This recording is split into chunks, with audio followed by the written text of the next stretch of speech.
राधे राधे दोस्तों, हरे कृष्णा। आज मैं आपको इस पुराने साल में सारी व्रत खत्म हो चुकी हैं, एक व्रत बची है। अब तो नया साल आने वाली है। बता दूं कि ये जो बचा हुआ व्रत है वो कौन सा व्रत है। वो व्रत का नाम है पीढ़िया व्रत। तो पीढ़िया व्रत अधिकतर कन्याएं करती हैं और महिलाएं भी करती हैं। महिलाएं करती हैं अपने सुहाग के लिए और कन्याएं करती हैं अपने भाई के सुख समृद्धि के लिए। तो मैं बता रही हूँ कि पीढ़िया व्रत कब पड़ रही है। पीढ़िया व्रत पड़ रही है 5 दिसंबर 2021 दिन रविवार को ही पड़ रही है। अन्य व्रत 1 और 2 दिन में समाप्त हो जाता है, परंतु पीढ़िया के ही व्रत विशेष है कि यह पूरे 1 मास तक चलता रहता है। कार्तिक मास के शुक्ल प्रतिपदा से यह व्रत प्रारंभ हो जाता है और अगहन शुक्ल पक्ष प्रतिपदा को समाप्त हो जाती है।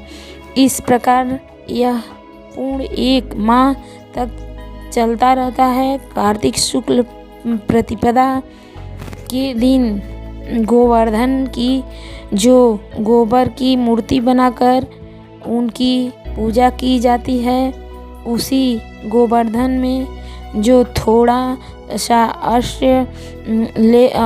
अश्व लेकर कुंवारी कन्या मतलब गोबर लेकर कुंवारी कन्या पीढ़िया लगाती हैं। गाय छोटी छोटी पिंड की ही पीढ़िया कहा जाता है।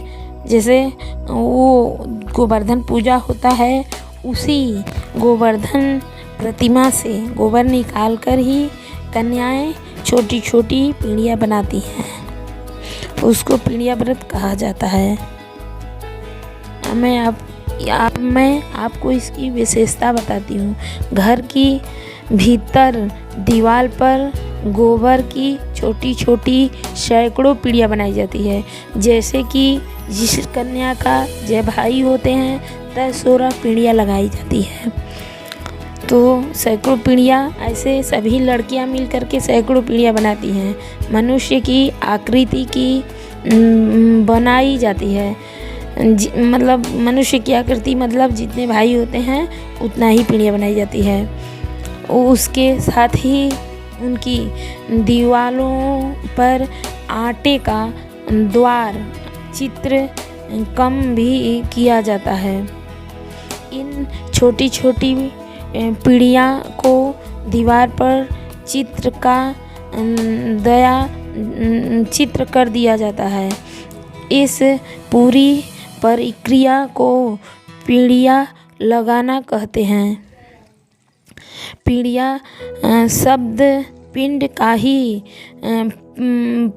ही अपभ्रंश है, जिसमें लघु अर्थ में इन्य प्रयत्न लगाकर पीढ़िया की निपुणति की गई है।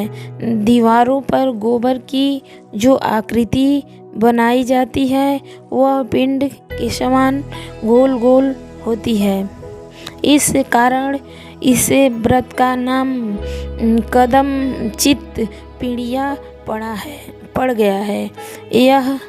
यह व्रत बहन के द्वारा अपने भाई की मंगल कामना के लिए किया जाता है। इसे केवल कुंवारी कन्या और सुहागिन स्त्रियां करती हैं अपने सुहाग के लिए, और कन्या करती हैं अपने भाई के सुख समृद्धि के लिए। सुख संपत्ति करती हैं। प्रतिदिन प्रातः काल उठकर स्नान इत्यादि करके घर की किसी बूढ़ी स्त्रियां या बूढ़े बुजुर्ग से पीढ़िया की कथा सुनती हैं। वे बिना कथा सुने अन्न ग्रहण नहीं करती हैं। मतलब कन्या बिना इस पीढ़िया की कथा सुने अन्न ग्रहण नहीं करना चाहिए। इसलिए कि ये पीढ़िया व्रत 1 माह तक चलता है। इसलिए सुबह उठकर स्नान इत्यादि करके कथा ज़रूर सुने। जिसे मालूम हो वो कथा अवश्य सुन सकती हैं। यदि किसी दिन किसी कारण गलती से भोजन कर लिया तो दूसरे दिन इस प्रकार प्रायश्चित करना चाहिए। मतलब उसके दूसरे दिन उसको प्रायश्चित करना चाहिए। रात्रि को भी वे पीढ़िया की कथा सुनकर ही भोजन करती हैं। यही क्रम पूरे 1 माह तक चलता रहता है। अगहन शुक्ल प्रतिपदा को पीढ़िया की समाप्ति हो जाती है। इस दिन लड़कियों नए चावल और नए गुड़ से बनी हुई खीर खाती हैं, जिसे गांव में रसियाव कहा जाता है। इस समय वे अपनी कानों में रुई ढक लेती हैं, जिससे भोजन करते समय किसी शब्द की सुनाई न पड़े। भोजन के समय यदि कोई शब्द सुनाई पड़ गया तो वे भोजन करना छोड़ देती हैं। दूसरे दिन दीवार पर चित्रकारी की पीढ़ियों को वे नष्ट कर देती हैं और उन्हें किसी नदी में बहा देते हैं। इस प्रकार यह मासिक व्रत समाप्त हो जाता है। पीढ़िया का व्रत बहनों के द्वारा अपने भाई के प्रति अटूट प्रेम का प्रतीक है।